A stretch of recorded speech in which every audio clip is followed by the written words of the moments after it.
Hi, everyone. It's Rosie Finn, astrologer in Olympia, Washington. And today I thought I would do something fun and look at the US election. Now, this is all pretty much out of our hands. I mean, unless you're one of the very few voters that it's going to come down to. But I'm gonna use this as an introduction to Vedic astrology, and I'm gonna pretend that I don't know either of the candidates or anything about the history or the past. We're just gonna stick straight to Vedic astrology. And so this is a little bit of an introduction to Vedic astrology. And yeah, let's just see what it has to say. And I want to start with looking at the US chart. So let's just check out the US chart. And I am going to share this with you so you can check it out. I'm using Parashara Light is the software. And this is the Sibley chart. Um, there's a bunch of different charts for the US. This one's a popular one, and we're just going to use it for now. So in Vedic astrology, the first house, the Lagna house, is the most important, and the ruler of that house holds the purpose, holds the destiny of it. So here we have the first house, and this is very time dependent. So not just day dependent, but time dependent. So here we're working with an Aries rising, not an Aries, I'm sorry. This is a Scorpio rising chart. So Mars is the ruler, and when we think about our country, we have to admit we've been quite the warmongers.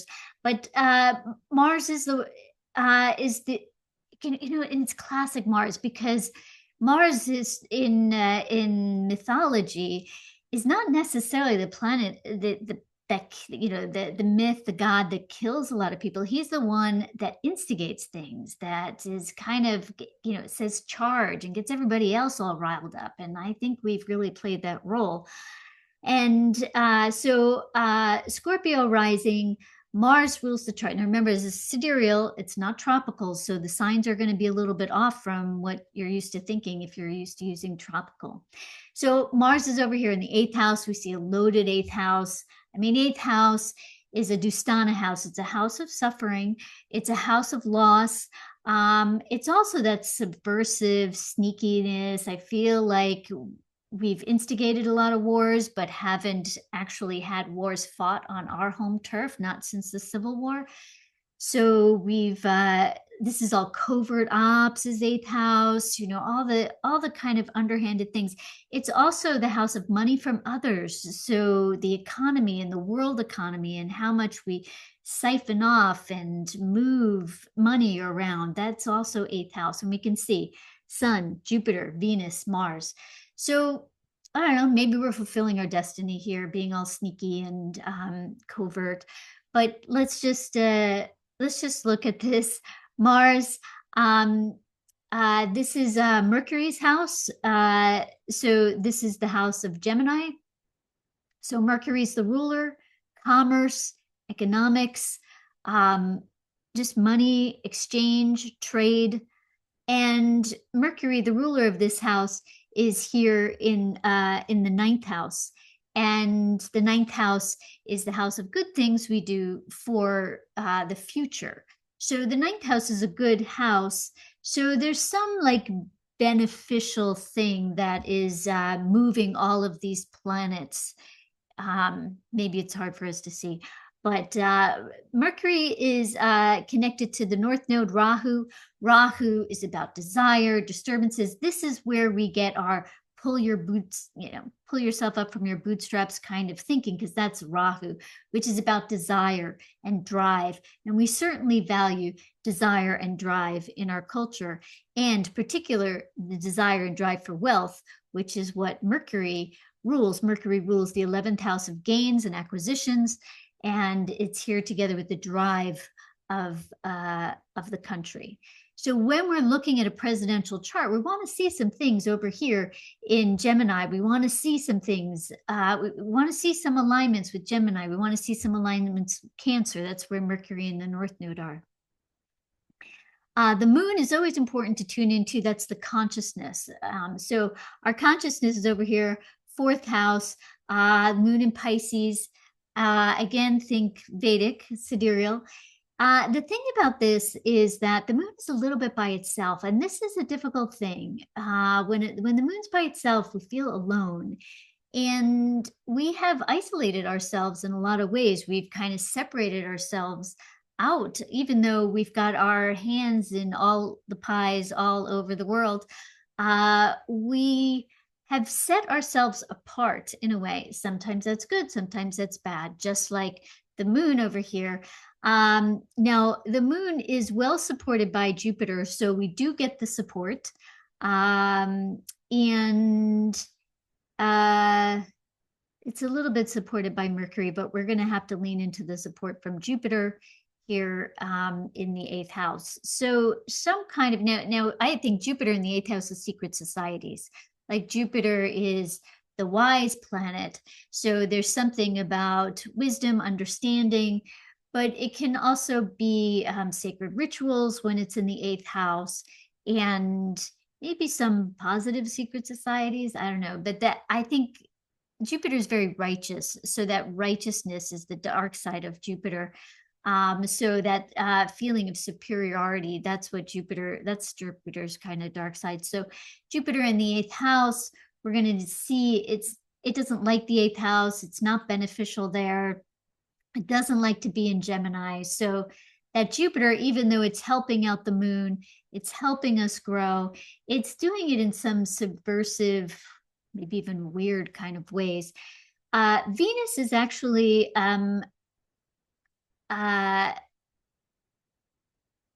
she's usually a beneficial planet for the chart. Venus and Jupiter are together. Mars and Jupiter together are actually a really positive combination. It's a Raja Yoga, which uplifts. And Jupiter rules the second and the fifth houses here.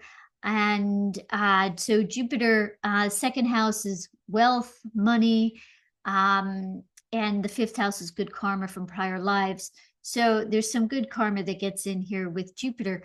But again, it winds up in that eighth house, which is that kind of almost power from behind the throne, from, a hidden place.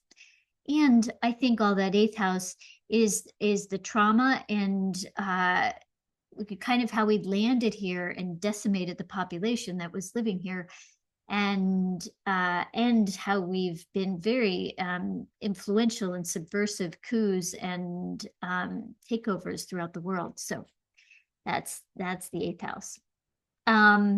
Saturn in the 11th is supportive for being a world player, having authority in the world. So, all right. And let's just check something out here. This is the Vimshotri Dasha sequence. And we can go, I'm going down a level. We're going to see how far back we can go. Let's just go back to the beginning. So we can see that now the Dasha sequence, this says the time period that we're in. So Rahu is the time period we were in.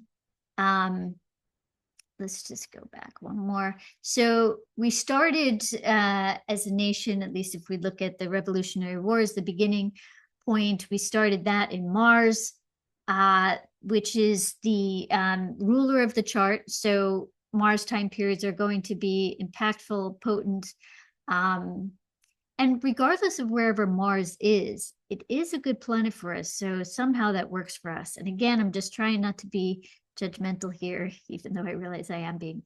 So then August 1776, give or take a month, depending on, some, the date that it's rectified for. So, or the time that it's rectified for. So Rahu's desire, drive, let's make this thing happen. All right, I'm not going to go through all these time periods because it's too much to do. And I said I would keep this short. So let's go to the time period that we are in now. So 2009, again, give or take a little bit of time on there, till 2016, we were in a Mars time period. And so there was something about a course correction that was happening there. That was, if you remember back to 2008, 2009, that was the beginning of an economic downturn, the housing crisis. And I think a lot of, like, even further entrenchment of the corporate power. We are now in Rahu until 2034. And by all counts, whatever rectification to do, I think everybody considers us in Rahu right now. And 2016, this was the election of Trump. So this disturbance, Rahu's disturbances, storms, things like changing, there's like an intensity behind it. There's a drive. There's a like, let's make things happen. But also there's a little bit of a disturbance in it. Things get swirled around. And sometimes they get swirled around for better, depending on the sub period. So we want to check out the sub period. And let's go down to Rahu and find out where we're at. So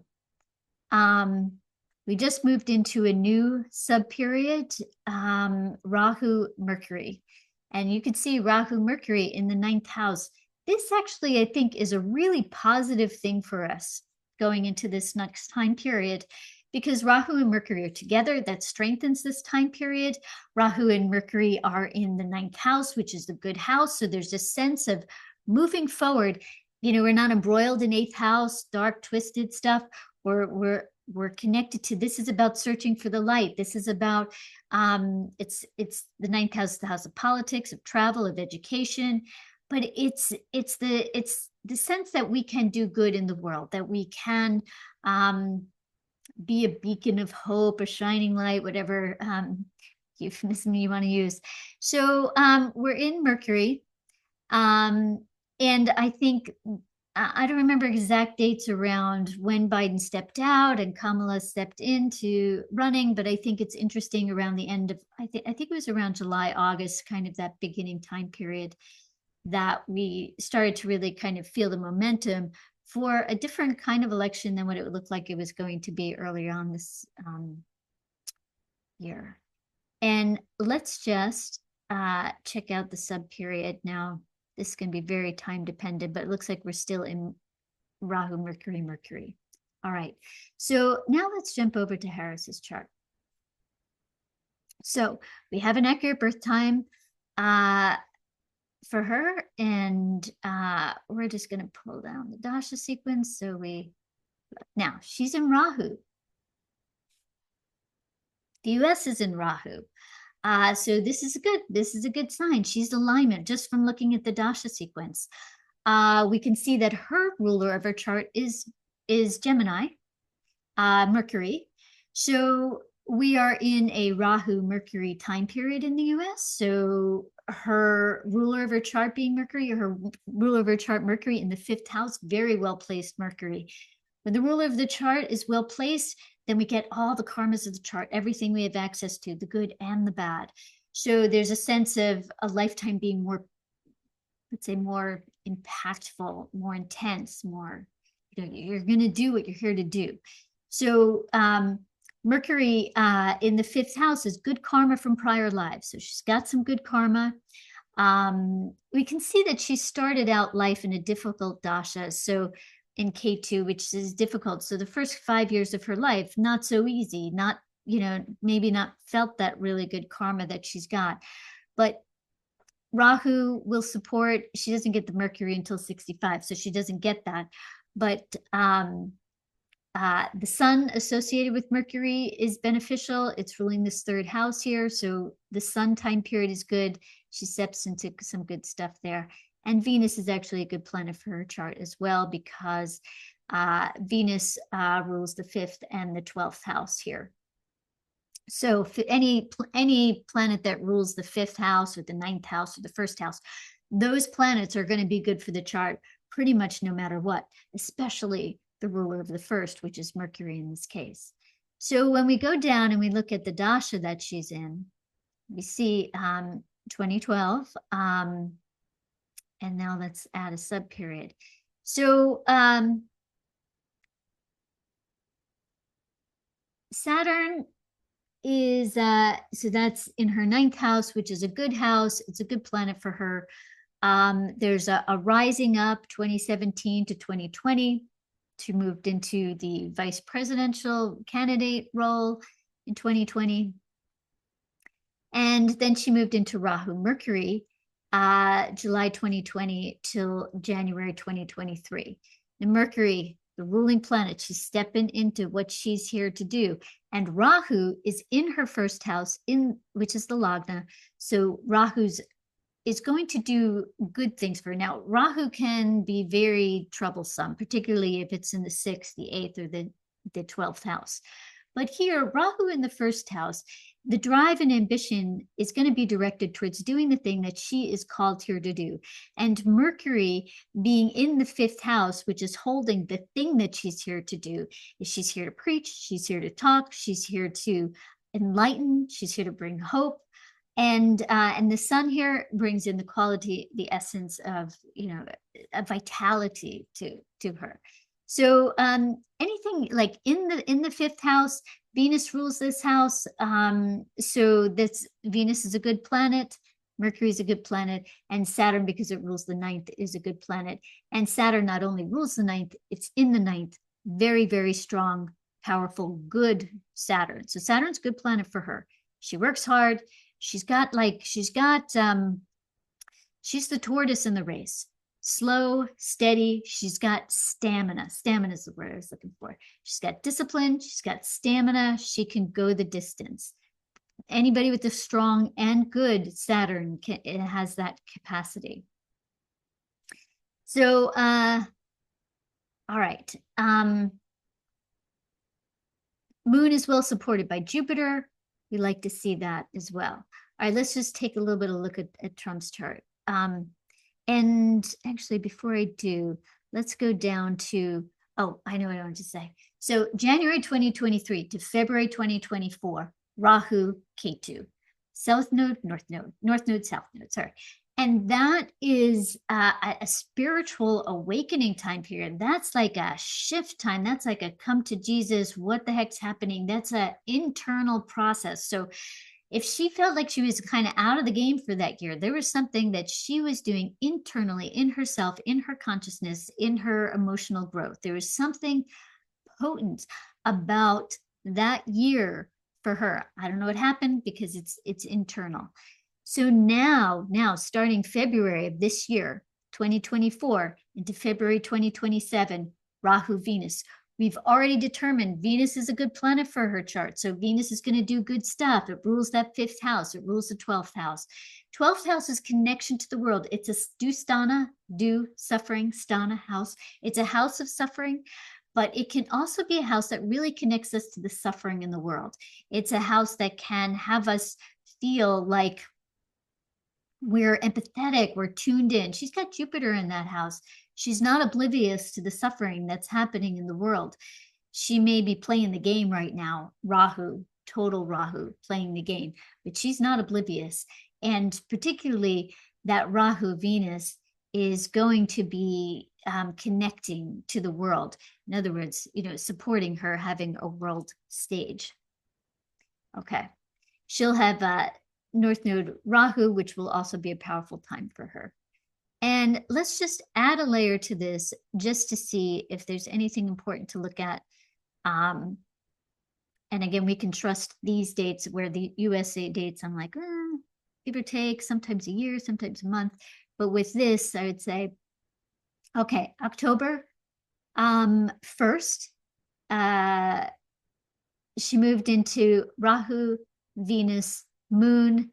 That's where she'll be until the end of the year.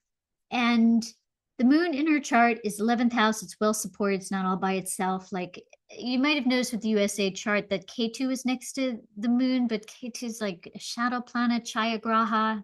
Chaya means shadow, Graha means planet or to seize. So there's something here, but her moon is well supported by Jupiter here. And she was born in an exact full moon. I mean, minutes away from the exact full moon. So this is a very bright moon. It was night. So her moon is a super powerful moon. So I think the moon helps. It helps elevate. It helps visibility. The moon's in the 11th house. The 11th house is fame, recognition, gains. If there's a house of winning, the 11th house is it. So, I mean, maybe first 5, 9 also, but the 11th house is really that fame, that recognition, that success, the achievements after hard work. The hard work house is the 10th, the house of Dharma. So here we have Moon in a Moon subperiod. This is a pretty good time for her.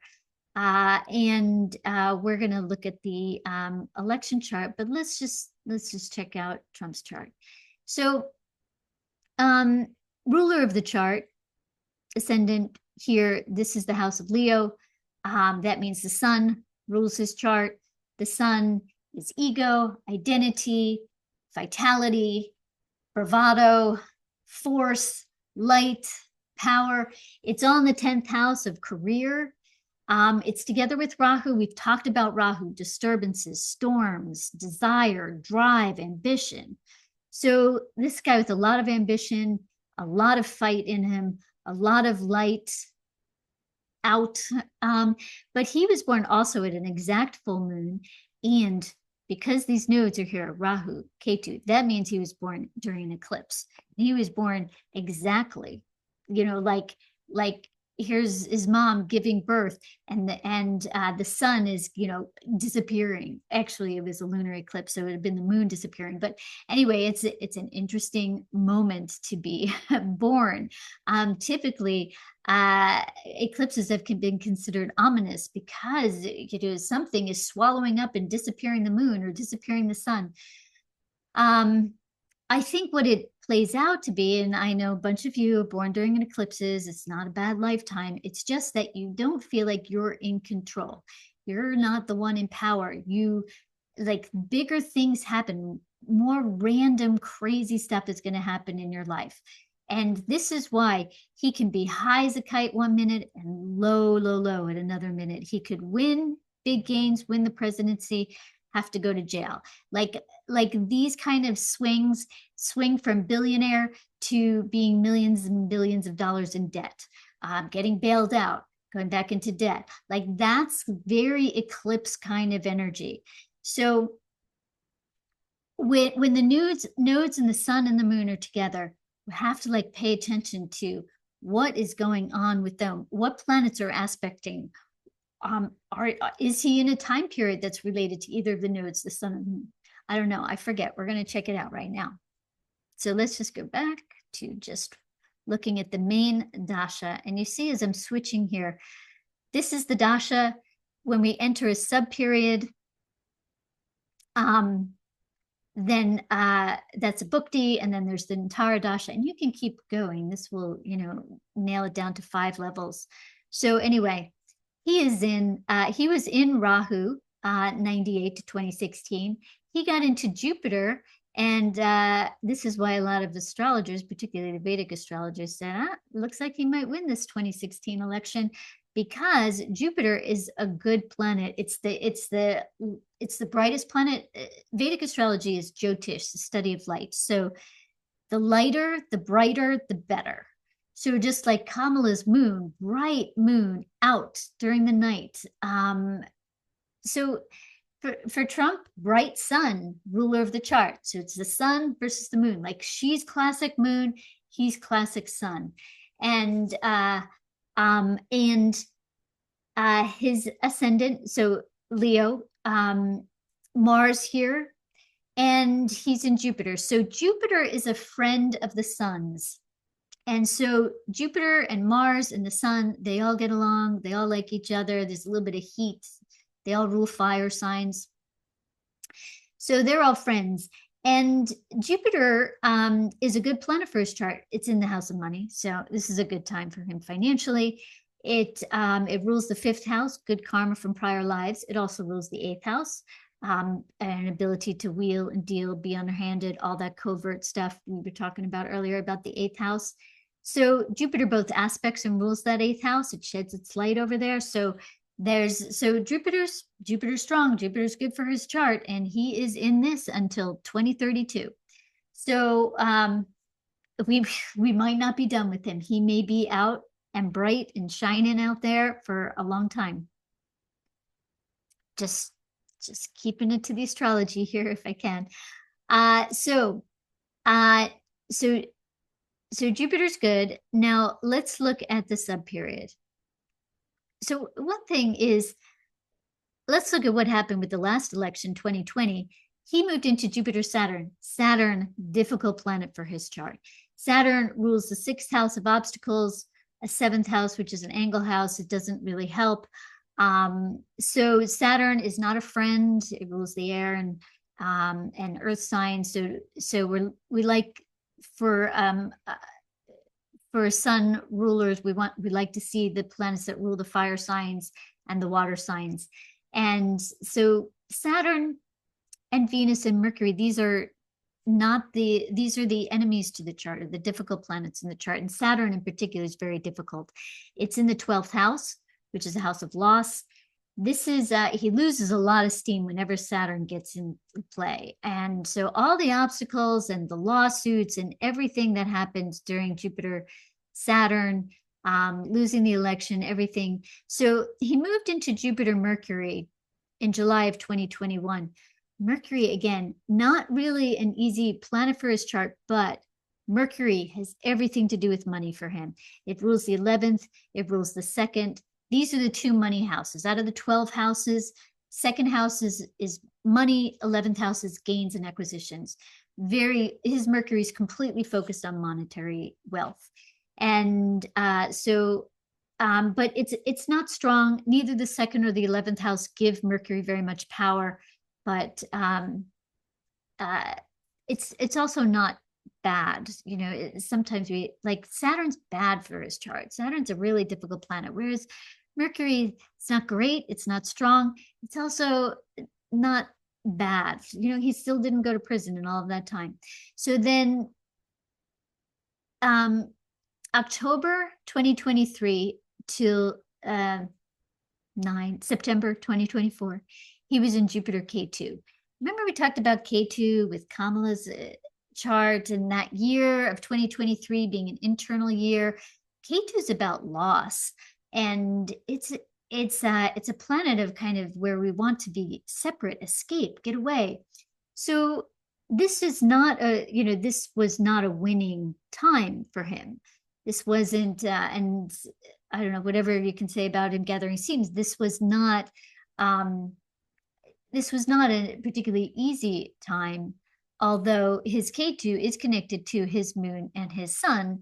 So it does tap into this force field around him that just kind of, I think this is the connection to being a magnet of reflection, whatever anybody else is doing. It's almost like we lose a sense of our true selves when we're born during an eclipse.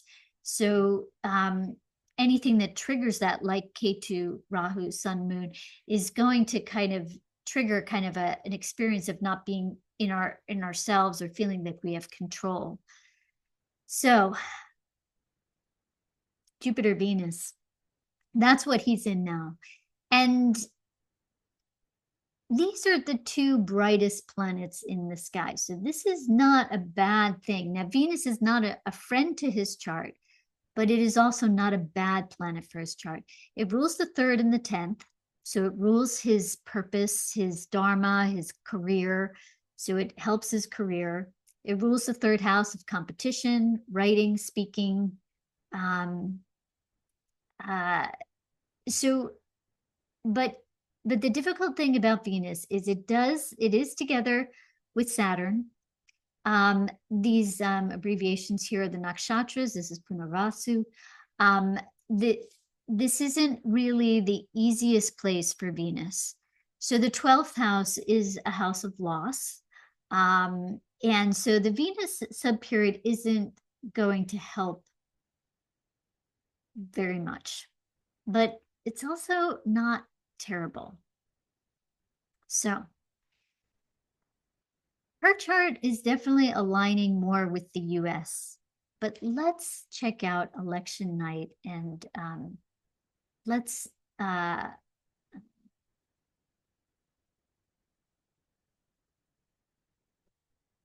just look at the transits, and let's just look at the chart for this night. Now, I pulled it up for 10 in the evening in Washington, D.C., because it's often when we're like starting to get a real sense of who's winning, who's losing.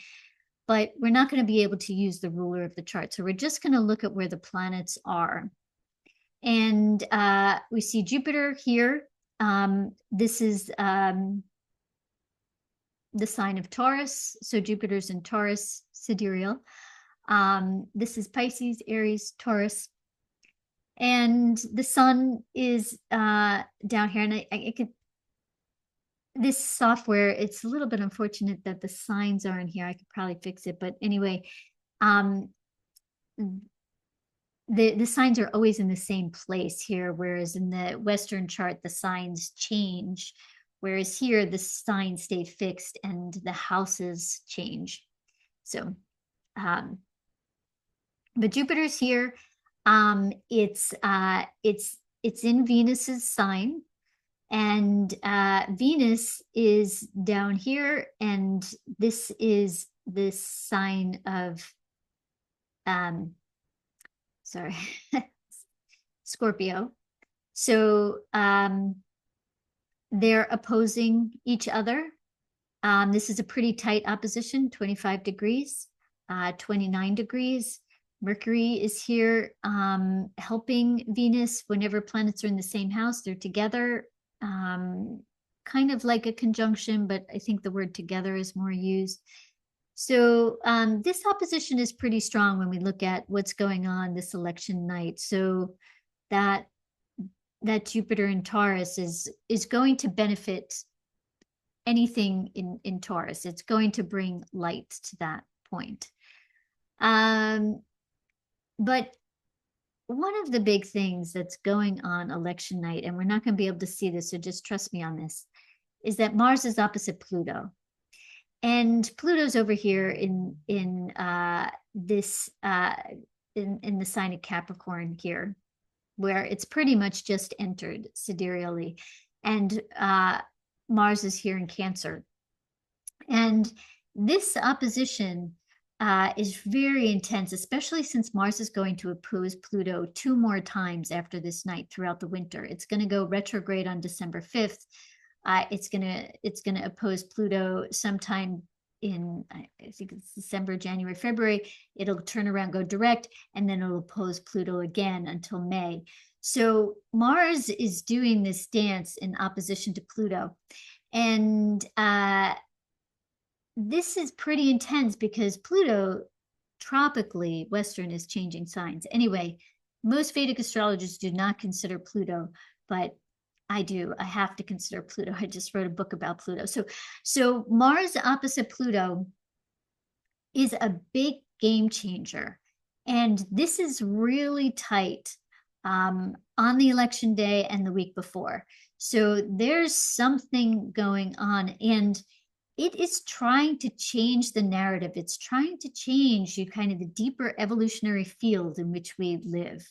But it's only like introducing it. And I think there's going to be a fight. I think this is why this Mars retrograde is going to be a fight after the election. And it will be in this sign, it'll go a little bit back into the sign of Gemini.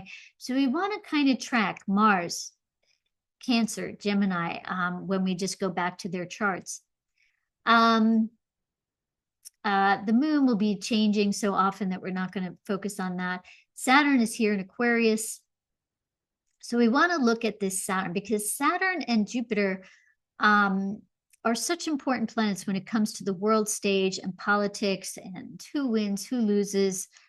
So these are important planets. So we're going to track this.